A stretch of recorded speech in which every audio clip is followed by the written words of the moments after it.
गुरुजी, नवरात्रि चल रही है, देवी की उपासना कैसे करनी चाहिए। कल तो हम उस वक्त मौन हो गए थे, तो बोल नहीं पाए जाते समय। मंदिर पे तो बोले हैं, रास्ता में जो गुरुजी ने नियम दे रखा है वो नियम करना था, तो जब शुरू कर दिया तो जवाब नहीं दे पाए। आज हमें याद आ गया। सुनो, नवरात्रि में भगवती की उपासना करने वाले जितने भी साधक हैं भैया, भगवती की साधना, देवी की साधना कैसे करनी चाहिए जरा तरीका सुन लो। जैसे विदेश गए हुए पति की याद में पत्नी घर पर 24 घंटे रहती है कि भले ही 1 साल बाद आना है, पर उसके चित्त में पति ही चलते रहते कि खाना खाया कि नहीं खाया, सोए होंगे कि नहीं सोए होंगे, ठीक होंगे कि नहीं ठीक होंगे, यही चित्त में चलता रहता।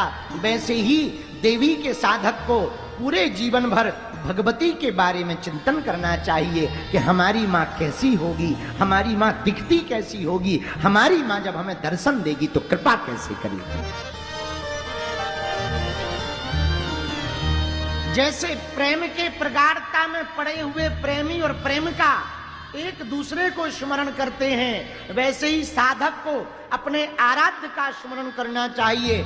जैसे वन में घास चरने के लिए जब गाय जाती है तो चरती जरूर वन में है, घास जरूर खाती है, बड़े बड़े झुंड में रहती है, पर चित्त में उसके बछड़ा ही रहता है कि हम जल्दी वापस चले जाएं, बछड़ा रहा रहा होगा।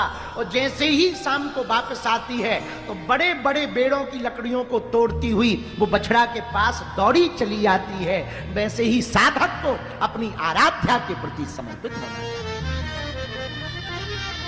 साधक को भक्ति कैसे करनी चाहिए भगवान की या देवी की, भगवती की उपासना साधक को ठीक वैसे करनी चाहिए। कल हम जब बैठे थे तो वृंदावन वाले पूज्य महाराज जी, आप भजन गायक जी, आपने बहुत अच्छी बात कही थी, हमको बहुत प्यारी लगी।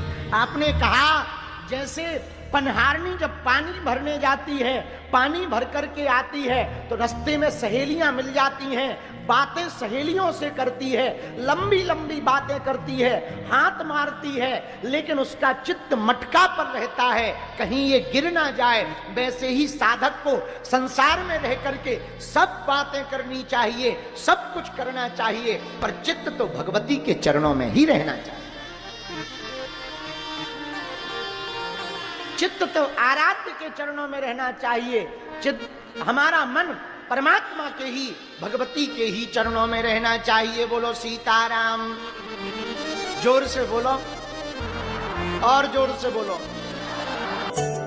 बालाजी महाराज के कृपा पात्र बागेश्वर धाम पीठाधीश्वर परम पूज्य धीरेन्द्र कृष्ण शास्त्री जी महाराज का पावन संकल्प मध्य प्रदेश में छतरपुर के ग्राम